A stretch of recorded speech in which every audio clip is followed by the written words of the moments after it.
Since its release over 25 years ago, no Final Fantasy spin-off title has had the same lasting effect on the franchise and fanbase as the original Final Fantasy Tactics. Set in the fictional world of Ivalice during a conflict known as the War of the Lions, Tactics served as a huge departure from all of the previous games. This meant that although numerous hallmarks were still there, such as the job system and the majority of established naming conventions, others were not. For example, instead of there being a set and established party, more emphasis was placed on recruitment and development of randomly generated characters. And elements such as the famed ATB system were ditched in favour of a new CTB system, so that its position as a strategy role-playing game could be codified. Everything was then held together by a fantastic narrative, which included a lot of political intrigue, numerous subplots, and an incredible focus on backstory and character motivations. The man behind many of these machinations was Yasumi Matsuno.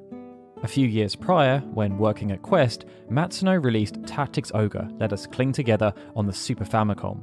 Also an isometric strategy role-playing game, Tactics Ogre told a deep and dark tale of medieval political intrigue and the realities of war, similar to the way that Tactics did so. And such was its success that despite coming from a much smaller publisher, its sales were on par with juggernauts such as Donkey Kong Country 2, Front Mission, and Final Fantasy V. This success caused numerous individuals within the industry to sit up and take notice, and one of them was Hironobu Sakaguchi. After Matsuno joined Square, Production Development Division 4 was established, and they were given the task of creating a tactical Final Fantasy game based on preliminary design documents that Sakaguchi had created.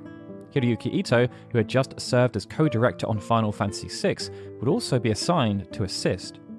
Collectively, they had fun working together, sharing ideas around battle systems, world building, and narrative design. And when Final Fantasy Tactics launched, it was both surprising and unsurprising.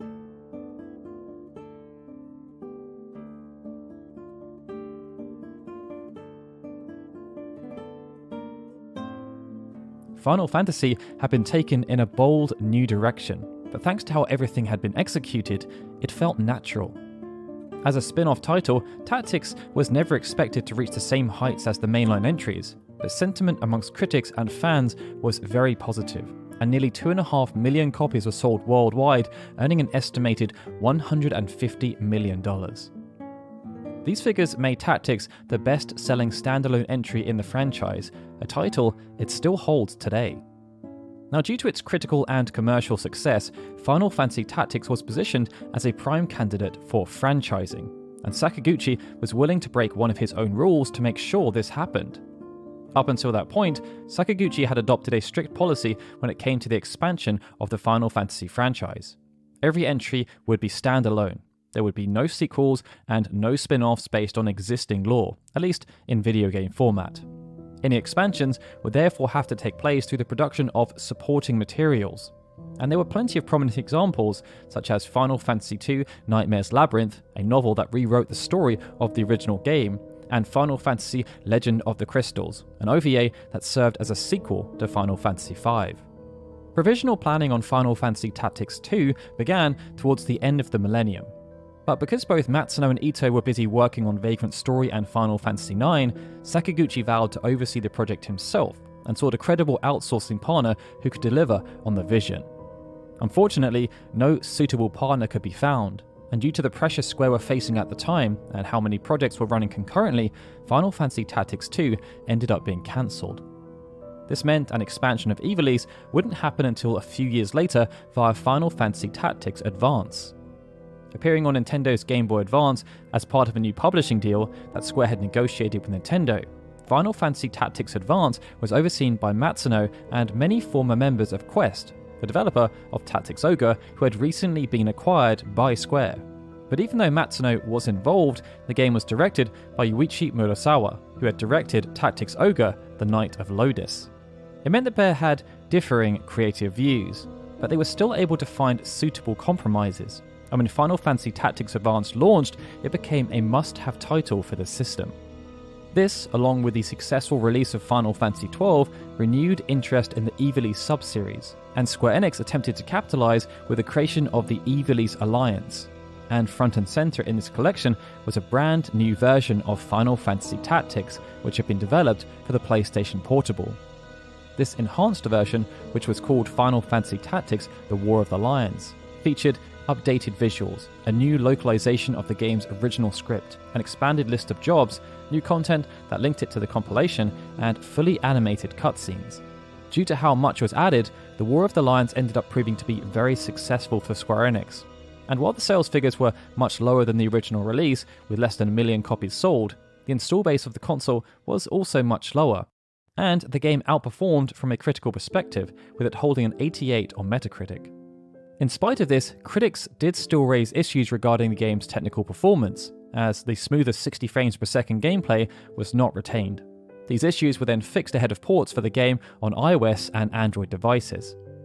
From that point forward though, perhaps because of the underwhelming performance of the Eva Elite Alliance as a whole, Tactics has taken a back seat, only used to fuel small doses of nostalgia through the likes of Ramza appearing as a guest character in Dissidia NT and the return to Eva Elite's Alliance Raid series in Final Fantasy XIV. In a 2009 interview with Dengeki, Matsuno then hinted that he'd been thinking about the prospect of reviving the series in some way, but fans still didn't have any concrete proof around what was being done with the series, and it meant the mobile versions were the only way for fans to experience Tactics on modern devices. And that would be the end of this story in an official sense. But in the latter half of 2021, something happened that stoked the imaginations of Tactics fans all around the world, and gave them hope that a re-release of Tactics for modern consoles and PCs was in the works. Early in September of 2021, a developer named Igor July was digging into Nvidia's GeForce Now client and stumbled across something very intriguing: a large list of games supposedly slated to be coming to PC featured in the client's database. Contained in this list were many curious items, such as 2018's God of War, the as of then unannounced Resident Evil 4 remake, a new Mortal Kombat, and high-definition versions of Metal Gear Solid 2 and 3. What's more, this leak also contained a number of Square Enix titles, many of which were unannounced, and while some were not too surprising, others were.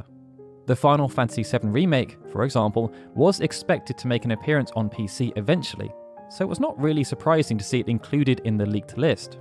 But what was unexpected was the inclusion of games thought to be nothing more than rumours, wild speculation, or just games fans hoped would be made. This grouping contained the likes of Kingdom Hearts 4, a Final Fantasy IX remake, an untitled card game, an unnamed new strategy title, and remasters of Chrono Cross, Tactics Ogre, and of course, Final Fantasy Tactics. Nvidia claimed that this list was for internal use only, and that the majority of unannounced games featured were speculative. But since then, the GeForce leak has proven to be more Nostradamical in nature than first thought, as many of the games have subsequently been announced or released. In the case of Square Enix, Kingdom Hearts 4 was announced to be in development during April of 2022, and the Final Fantasy VII Remake did find its way onto PC. The unnamed card game ended up being Yoko Taro's Voice of Cards, and the new strategy game was more than likely Diofield Chronicle. Remasters of Chrono Cross and Tactics Ogre were not on the radar for many, but both ended up being released during 2022, and the latter in particular released to wide acclaim. As of right now, it means almost every game on that list has either been announced or released. The only exceptions to this are the Final Fantasy IX Remake and the Final Fantasy Tactics Remaster. And it then begs the question, if these games are in development, when are Square Enix planning to make that public? Placing specific focus on the Final Fantasy Tactics Remaster, Square Enix has spent considerable effort on creating a new suite of ports for older Final Fantasy games, and games from the PlayStation and PlayStation 2 eras have been made available on almost every system going right now. The only exception is Final Fantasy Tactics. Square Enix has also been releasing a ton of tactical role-playing games in recent years, and with Tactics Ogre Reborn doing as well as it did, as for example, it outsold God of War Ragnarok during its launch week in Japan by a sizable margin, it stands to reason that a Final Fantasy Tactics remaster that received the same treatment would fare much, much better. It's easy to point at the readily available iOS and Android versions of the game, and suggest that this is Square Enix's answer as to where they want people to play the game.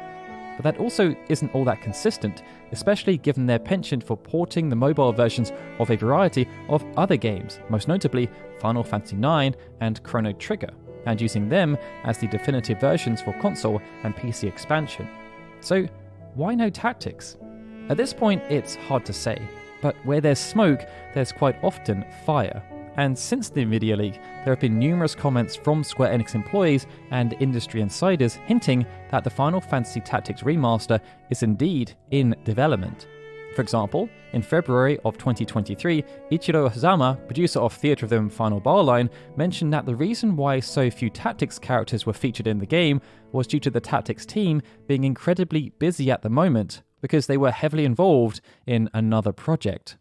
Adding to this, journalist Jason Schreier also chimed in on the topic, telling one hopeful fan that news of the game is still on the way. What would turn out to be the biggest tease, though, came from none other than Yasumi Matsuno himself. When responding to an individual who expressed their excitement at the prospect of a remaster, Matsuno replied and said, "If we were to remaster it, what do you think about whether it's better to weaken the Thunder God Cid, who was accused of destroying the balance?" While it could all just be fun and games, it does seem like a rather specific question to answer in a public forum given the rumours around the title, especially if the Tactics team definitely wasn't currently developing a Final Fantasy Tactics remaster. It's also important to consider how tightly Square Enix plans their marketing schedules and announcements, especially when it comes to Final Fantasy titles. When the Tactics remaster was listed in the NVIDIA link, Square Enix was in full Final Fantasy XIV Endwalker mode, which was then followed by Crisis Core Reunion, Final Fantasy XVI, Ever Crisis, and Final Fantasy VII Rebirth.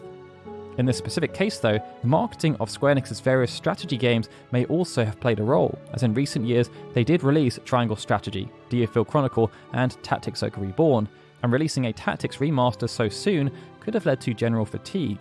So where does this then leave the Tactics remaster? But at this moment, we'll have to wait and see. But if one is coming, the recent success of Tactics Ogre Reborn has given a clear indication as to how much demand there is and how much success the game would bring. But what do you all think? Do you believe the Tactics remaster is still on the way? Or is it nothing but vaporware? Let us know in the comments below, and as always, if you enjoyed this video, please give it a like and consider subscribing to the channel. Alright everyone, with that, this is Daryl signing out. As always, I'd like to give a big thank you to all of our Patreon and YouTube membership supporters, especially Adam Aguilara, Benjamin Snow, The Livestream, Gregory, Justin Dent, and Sukun TDK, who are super special Onion Knight supporters, and of course, a big thank you to everyone for watching this video. I'll see you all again soon for more Final Fantasy goodness.